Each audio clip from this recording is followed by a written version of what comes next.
Hello friend, back to Bhavani lifestyle. திருச்செந்தூரில் ஒரே பரபரப்பு நியூஸு நேற்றுலேருந்து. நம்ம தேவான யானை பாகனை 2 பேரை மிதிச்சிட்டான். அது என்ன ஏதுன்னு சரியாக நியூஸில் சொல்ல மாட்டேங்கிறாங்க. அவங்க பேட்டி கொடுத்துருந்தாங்க. 10 வருஷமாக பாகன் குழந்தைய புறம் வளர்த்தாரு, என்ன ஏதுன்னு தெரியல, இப்படி ஆயிட்டுன்னு சம்பவம்னு சொன்னாங்க. பழம் கொடுக்க போன இடத்துல காலால் மிதித்து தும்பி கையால் தூக்கி தூர போட்டுட்டு அவங்க 2 பேருமே இறந்துட்டாங்கன்னு நியூஸ் வருது. தேவானை ஏன் அப்படி செஞ்சான்னு தெரியல.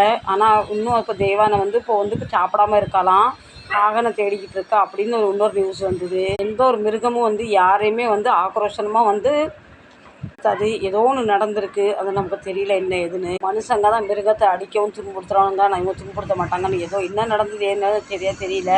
அந்த நியூஸ் நேற்று பார்த்து எனக்கு கொஞ்சம் ரொம்ப கஷ்டமாயிட்டு. தேவானை தூக்கி போட்டு பாகனை மீச்சிட்டான். ஆனால் இப்போ அவரை பாகனை தேடி சாப்பிடாம கண்ணி வடிச்சிக்கிட்டு இருக்கா. இப்போ அந்த நியூஸ் இப்போ தான் எனக்கு அப்டேட் ஆச்சு. நமக்கு அந்த நியூஸ் வந்திருக்கும், நீங்கள் பார்த்துருப்பீங்க நான் நினைக்கிறேன். அதேமாதிரி நிறைய பேர் சொல்லுவாங்க, பக்கத்தில் போய் நாய்ங்களுக்கு பிஸ்கெட் கொடுக்காதீங்கன்னு. நாளைக்கு